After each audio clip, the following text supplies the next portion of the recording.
Welcome back to Xylem learning. It's Anuratna, നിങ്ങളുടെ സ്വന്തം Anu miss ആണ്. ഓക്കെ, അപ്പൊ എന്റെ മക്കൾ എല്ലാവരും ഓണപരീക്ഷയ്ക്ക് വേണ്ടിയിട്ട് പ്രിപ്പയർ ചെയ്തുകൊണ്ടിരിക്കുകയായിരിക്കും അല്ലെ. അപ്പൊ എന്തായാലും നമ്മള് ഇനി ഇപ്പൊ പഠിച്ചു വന്ന ചാപ്റ്റേഴ്സ് ഒക്കെ ഓണപരീക്ഷയ്ക്ക് ഉണ്ടായിരിക്കും. അപ്പൊ അതൊക്കെ സിമ്പിൾ ആയിട്ടുള്ള ചാപ്റ്റർ തന്നെയാണ്. ആദ്യം മുതൽ ഇപ്പൊ അവസാനം വരെ നമ്മൾ പഠിച്ചുകൊണ്ടിരിക്കുന്ന ചാപ്റ്റർ അല്ലെ. അപ്പൊ അതിൽ ഏറ്റവും ഇമ്പോർട്ടന്റ് ആയിട്ടുള്ള ചാപ്റ്റർ തന്നെയാണ് ഫ്രാക്ഷൻസ്. അതിനകത്ത് ഒരുപാട് ചോദ്യങ്ങൾ നിങ്ങൾക്ക് ഓണപരീക്ഷയ്ക്ക് ചോദിക്കുന്നുണ്ട്. അപ്പൊ അതില് എനിക്ക് തോന്നുന്നു ഫ്രാക്ഷൻസിന്റെ അകത്ത് എല്ലാം സിമ്പിൾ ചോദ്യം തന്നെയാണ്. എന്നാലും കുറച്ചൊരു ചോദ്യം കൺഫ്യൂഷൻ ആക്കുന്ന രീതിയിലുള്ള ചോദ്യങ്ങളും അതിലുണ്ട്. അപ്പൊ അതുപോലത്തെ ചോദ്യങ്ങൾ നിങ്ങൾക്ക് ഓണപരീക്ഷയ്ക്ക് വരാനുള്ള നല്ല ചാൻസും ഉണ്ട്. അപ്പൊ എന്റെ മക്കൾ എന്ത് ചെയ്യുക, ഇന്ന് നമ്മൾ വർക്ക്ഔട്ട് ചെയ്യാൻ പോകുന്നത് വളരെ ഇമ്പോർട്ടന്റ് ആയിട്ടുള്ള ഒരു ചോദ്യമാണ്. നല്ലപോലെ ശ്രദ്ധിച്ചിട്ട് മിസ്സിന്റെ കൂടെ ഇരുന്നുകൊണ്ട് എന്ത് ചെയ്യുക, ആൻസർ ചെയ്യാം. ഓക്കെ, അപ്പൊ ആ ക്വസ്റ്റ്യൻ വേഗം വായിച്ചു നോക്കുക. നിങ്ങൾക്ക് ചിലപ്പോൾ ആൻസർ വളരെ സിമ്പിൾ ആയിട്ട് അറിയാൻ പറ്റുന്ന കാര്യങ്ങൾ മാത്രമേ ഉണ്ടായിരിക്കുള്ളൂ അല്ലെ. എന്താണ് ചോദ്യം? Draw A line A B of length 12 centimetre അല്ലെ. ആദ്യം എ ബി എന്ന് പറഞ്ഞൊരു ലൈന് വരയ്ക്കണം. അത് 12 സെന്റിമീറ്റർ ആണെന്ന് തന്നിട്ടുണ്ട്. Mark A C as 2/3 of A B അല്ലെ. അപ്പൊ നോക്കണേ, ഇതിനകത്ത് നമ്മൾ ശ്രദ്ധിക്കേണ്ടത് ആ ഒരു ലൈനിൽ തന്നെയാണ് ബാക്കി എല്ലാം നമ്മൾ എന്താക്കേണ്ടത്, കൂട്ടിച്ചേർക്കേണ്ടത്. അപ്പൊ ഒരു ലൈന് വേണം, അത് 12 സെന്റിമീറ്റർ ആണ്. ആ 12 സെന്റിമീറ്ററിന്റെ 2/3 പാർട്ടാണ് എ സി എന്ന് പറഞ്ഞ ഒരു ലൈൻ. അത് അതിൽ തന്നെ വരയ്ക്കണം. എന്നിട്ടോ ഈ പറയുന്ന എ സിയുടെ അല്ലെ മാർക്ക് എ ഡി, ഒരു പുതിയ ലൈൻ വീണ്ടും എടുത്തു. ഏതാ? A D. എ ഡി എന്ന് പറയുന്നത് 1/4 ഓഫ് എ സി ആണ്. എ സി എന്ന് വരച്ച ആ പുതിയ വരയുടെ 1/4 പാർട്ടാണ് ആര്? A D. എന്നിട്ട് നമ്മളവിടെ ലാസ്റ്റ് ചോദിച്ചത് എന്താ? അതെ, എ ബിയും എ ഡിയും തമ്മിലുള്ള റിലേഷൻഷിപ്പ് എന്താണ് അല്ലെ. അവർ തമ്മിലുള്ള ബന്ധം എന്താണ് എന്നാണ് ചോദിച്ചത് അല്ലെ. What part of A B is A D? A ബിയുടെ എത്ര പാർട്ടാണ് എ ഡി? സിമ്പിൾ ആടാ. ക്വസ്റ്റ്യൻ കാണുമ്പോൾ നമുക്കൊരു കൺഫ്യൂഷൻ ആവൂലേ, ഇതെങ്ങനെ ചെയ്യും എന്നുള്ള തോന്നലായിരിക്കും. ഒന്നുമില്ല, വളരെ സിമ്പിൾ ആയിട്ട് ചെയ്യാൻ പറ്റുന്ന കാര്യങ്ങളാണ്. നോക്കട്ടെ, ഞാനിവിടെ ഒരു ലൈൻ വരച്ചിട്ടുണ്ട്. എ ബി എന്ന് പറയുന്ന 12 സെന്റിമീറ്ററിൽ വരച്ചു. എന്നിട്ട് നമ്മളോട് എന്താ പറഞ്ഞേ? എ സി എന്ന് പറഞ്ഞൊരു ലൈൻ ഉണ്ട്, ഇതിൽ തന്നെ വരയ്ക്കാം. എ സി എന്ന് പറഞ്ഞ ലൈൻ ഉണ്ട്. പക്ഷെ എ സിയുടെ പ്രത്യേകത എന്താ? എ ബിയുടെ 2/3 പാർട്ടാണ് എ സി. അങ്ങനെ നമ്മളോട് ക്വസ്റ്റ്യൻ പറഞ്ഞേ അല്ലെ. അപ്പൊ ക്വസ്റ്റ്യൻ നല്ലോണം നോക്കണം. എ സി എന്ന് പറയുന്നത് എ ബിയുടെ 2/3 പാർട്ടാണ്. എടാ, എ ബി എന്ന് പറഞ്ഞാൽ എത്രയായിരുന്നു? എ ബി എന്ന് പറഞ്ഞാൽ എത്രയാ? 12 സെന്റിമീറ്റർ ആയിരുന്നു അല്ലെ. ഇതിന്റെ അല്ലെ 12ന്റെ 2/3 പാർട്ട്. അപ്പൊ 12ന്റെ 2/3 എന്ന് പറയുമ്പോൾ നമുക്ക് എന്ത് ചെയ്യാം? 12നെ 2/3 കൊണ്ട് മൾട്ടിപ്ലൈ ചെയ്യാം. ഓക്കെ ആണോ? അപ്പൊ നോക്കണേ, എനിക്കിത് വേഗം ചെയ്യാലോ, കാൽക്കുലേഷൻ വേഗം ചെയ്യാം. എന്റെ മക്കൾക്ക് വേണമെങ്കിൽ നേരിട്ട് മൾട്ടിപ്ലൈ ചെയ്തിട്ട് 24/3 എന്ന് ചെയ്യാം. ഇനി അതല്ല, അതിനേക്കാൾ സിമ്പിൾ ആക്കാൻ എന്റെ മക്കൾ എന്ത് ചെയ്താൽ മതി എന്നറിയോ? ഇത് മൾട്ടിപ്ലൈ ചെയ്യുന്നതിന് പകരമായിട്ട് ഇവിടുന്ന് ക്യാൻസൽ ചെയ്യാൻ പറ്റുന്നുണ്ടോ നോക്കാം. എങ്ങനെ നമ്മൾ ക്യാൻസൽ ചെയ്യാ? 12ൽ 3 എത്ര ടൈംസ് പോകും എന്ന് നോക്കാം. 12ൽ 3 എത്ര ടൈംസ് പോകും? 4 ടൈംസ് പോകും. പോവില്ലേ? അപ്പൊ ഈ 4നെ 2 കൊണ്ട് മൾട്ടിപ്ലൈ ചെയ്താൽ നമ്മളെ ആൻസർ ആയി. അപ്പൊ 4 × 2 എന്ന് പറഞ്ഞാൽ 8 സെന്റിമീറ്റർ ആണ്. 8 സെന്റിമീറ്റർ. റെഡി ആണോ? ഈ കിട്ടിയ 8 സെന്റിമീറ്റർ എന്താ? നമ്മൾ ഇത്ര നേരം പറഞ്ഞുകൊണ്ടിരുന്നത് 12ന്റെ 2/3 ഭാഗമാണ് എ സി എന്ന് പറയുന്ന പുതിയ ലൈൻ. അപ്പൊ എ സിയുടെ സെന്റിമീറ്റർ ആണ് 8 സെന്റിമീറ്റർ എന്ന് കിട്ടിയത്. Okay, A C is equal to ആണ് 8 സെന്റിമീറ്റർ എന്ന് കിട്ടിയത്. അപ്പൊ നമ്മൾ എന്ത് ചെയ്യണം? ആദ്യം ഈ ഒരു ലൈനില് 8 സെന്റിമീറ്റർ എവിടെ വരും? ഏകദേശം 8 സെന്റിമീറ്റർ ഇവിടെ വരും അല്ലെ.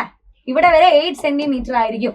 അപ്പൊ നോക്കണേ, എ എന്ന് പറഞ്ഞ പോയിന്റ് ഇവിടെ ഓൾറെഡി ഉണ്ട്. അപ്പൊ നമുക്ക് ഇവിടെ സി എന്ന് ഇട്ട് കൊടുത്താൽ എ സി ആയില്ലേ. അപ്പൊ എ മുതൽ സി വരെ 8 സെന്റിമീറ്റർ ആണ് എന്ന് പറഞ്ഞാൽ ഈ 12ന്റെ 2/3 പോർഷൻ ആണല്ലേ, 2/3 പാർട്ടാണ് 8 സെന്റിമീറ്റർ. കഴിഞ്ഞോ ചോദ്യം? ഇല്ല. ചോദ്യത്തിൽ ബാക്കി ഒരു കാര്യം കൂടെ പറഞ്ഞിട്ടുണ്ടായിരുന്നു. എന്താ? എ ഡി എന്ന് പറഞ്ഞൊരു പുതിയ ലൈൻ ഉണ്ട് അല്ലെ, അതുകൂടെ മാർക്ക് ചെയ്യണം. അതെന്ന് പറയുന്നത് 1/4 ഓഫ് എ സി ആണ്. അപ്പൊ 1/4 of A C. A C എത്രയാ നമുക്കിപ്പോ കിട്ടിയേ? എ സി എന്ന് പറഞ്ഞാൽ 8 സെന്റിമീറ്റർ. അപ്പൊ 8 സെന്റിമീറ്ററിന്റെ 1/4 പാർട്ട് അല്ലെ, 8ന്റെ 1/4. 8ന്റെ 1/4 എന്ന് പറഞ്ഞാൽ നമ്മൾ എന്ത് ചെയ്യണം? 8/4 ആണ്. 8നെ 4 കൊണ്ട് ഡിവൈഡ് ചെയ്യണം. എത്ര വരും? 2 സെന്റിമീറ്റർ എന്ന് കിട്ടിയിട്ടുണ്ടാവണം. 2 സെന്റിമീറ്റർ അല്ലെ. ഈ 2 സെന്റിമീറ്റർ ആരാ? പുതിയ ലൈനാണ്. അതാണ് എ ഡി അല്ലെ. അങ്ങനെയല്ലേ നമ്മളോട് പറഞ്ഞേ? എ ഡി എന്ന് പറയുന്ന ലൈൻ ഈ എ സിയുടെ 1/4 പാർട്ടാണ്. അപ്പൊ 8ന്റെ 1/4 ഭാഗം എന്ന് പറഞ്ഞാൽ 2 സെന്റിമീറ്ററാ. അപ്പൊ 7യുടെ നീളം കിട്ടി എനിക്ക്. AD എനിക്ക് എവിടെ എഴുതാം? 2 സെന്റിമീറ്റർ എന്ന് പറഞ്ഞാൽ ഏകദേശം ഇവിടെ വരും. ഓക്കെ, ഇത് 2 സെന്റിമീറ്റർ വരെ വരും. അപ്പൊ A ഓൾറെഡി ഇവിടെ ഉണ്ട്. അപ്പൊ ഇവിടെ എഴുതി കൂടെ എനിക്ക് D എന്ന്. അപ്പൊ ദാ A മുതൽ D വരെ 2 സെന്റിമീറ്റർ ആണെന്നും എനിക്ക് കിട്ടി. അതേ ലൈനിൽ തന്നെയാണ് നിങ്ങൾ മാർക്ക് ചെയ്യേണ്ടത്. നമ്മുടെ ലാസ്റ്റ് ചോദ്യം എന്തായിരുന്നു? What part of AB is AD? അപ്പൊ അതും കൂടെ എനിക്ക് സിമ്പിൾ ആയിട്ട് കണ്ടുപിടിച്ചൂടെ? AB എന്ന് പറഞ്ഞാൽ ആരാ? A മുതൽ B വരെ അല്ലേ, ആ വലിയ ലൈന്, അതാണ് AB. അപ്പൊ AB-യുടെ എത്ര പാർട്ടാണ് AD എന്നാ ചോദിച്ചേ. സിമ്പിൾ അല്ലേടാ. AB എന്ന് പറഞ്ഞാൽ 12 സെന്റിമീറ്റർ, AD എന്ന് പറഞ്ഞാൽ 2 സെന്റിമീറ്റർ. 12-നെ ഞാൻ എന്ത് ചെയ്താലേ എനിക്ക് 2 കിട്ടുക? അത്ര ആലോചിച്ചാൽ മതി. എന്റെ മക്കൾ എന്താ ആലോചിക്കണ്ടേ? 12-നെ എന്ത് ചെയ്താലാണ് 2 കിട്ടുക? 12-നെ ഞാൻ 6 കൊണ്ട് ഡിവൈഡ് ചെയ്താലാണ് എനിക്ക് എന്ത് കിട്ടുക? 2 കിട്ടുക അല്ലേ? ശരിയല്ലേ? അപ്പൊ 6 കൊണ്ട് ഡിവൈഡ് ചെയ്യുക എന്നുള്ളതിന് പകരമായിട്ട് എനിക്ക് എങ്ങനെ എഴുതാം? എനിക്കിതാ 6 കൊണ്ട് ഡിവൈഡ് ചെയ്യുന്നതിന് പകരം 1/6 കൊണ്ട് എനിക്ക് മൾട്ടിപ്ലൈ ചെയ്താൽ മതി. പോരെ? 12-നെ 1/6 കൊണ്ട് മൾട്ടിപ്ലൈ ചെയ്താൽ എനിക്ക് ആരെ കിട്ടും? 2 കിട്ടും. എന്ന് പറഞ്ഞാൽ AB-യുടെ എത്ര പാർട്ടാണെന്ന് വെച്ചാൽ നമ്മളോട് ചോദിച്ചല്ലേ. AB-യുടെ 1/6 ഭാഗം അല്ലെങ്കിൽ 1/6 പാർട്ടാണ് AD അല്ലേ? അപ്പൊ എത്ര പാർട്ടാന്ന് വെച്ചാൽ നമുക്ക് എന്ത് പറയാം? ആൻസർ 1/6 ആണെന്ന് പറയാം.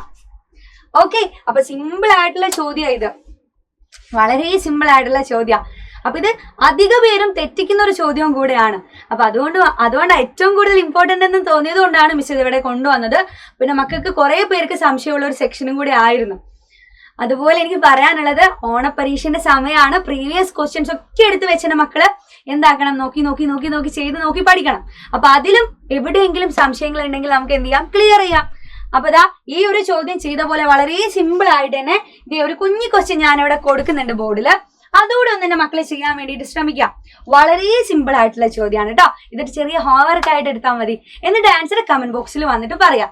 ഓക്കെ, അത് മാത്രമല്ല, നിങ്ങൾക്ക് എവിടെയാണോ സംശയമുള്ളത്, ഫ്രാക്ഷൻസിൽ നിന്ന് മാത്രമല്ല കേട്ടോ, ഏത് ചാപ്റ്റർ വൈസ് ആണോ, എവിടെയാണോ ഓണപരീക്ഷയ്ക്ക് വേണ്ടിയിട്ട് കൂടുതലായിട്ട് അറിയേണ്ടത്, അതും കൂടെ നിങ്ങൾ കമന്റ് ബോക്സിൽ പറഞ്ഞാൽ ആ ചോദ്യത്തിന് ആൻസറുമായിട്ട് മിസ് അടുത്തൊരു ക്ലാസ്സിൽ എന്തായാലും വരും. ഓക്കെ, അപ്പൊ നിങ്ങളുടെ ഡൗട്ടിന്റെ ക്ലിയറിംഗ് സെക്ഷനുമായിട്ട് മിസ് നെക്സ്റ്റ് ക്ലാസ്സിൽ ഉണ്ടായിരിക്കും. അപ്പൊ ആ ഒരു ക്ലാസ്സിൽ കാണുന്നത് വരെ ബൈ ബൈ, സീ യു.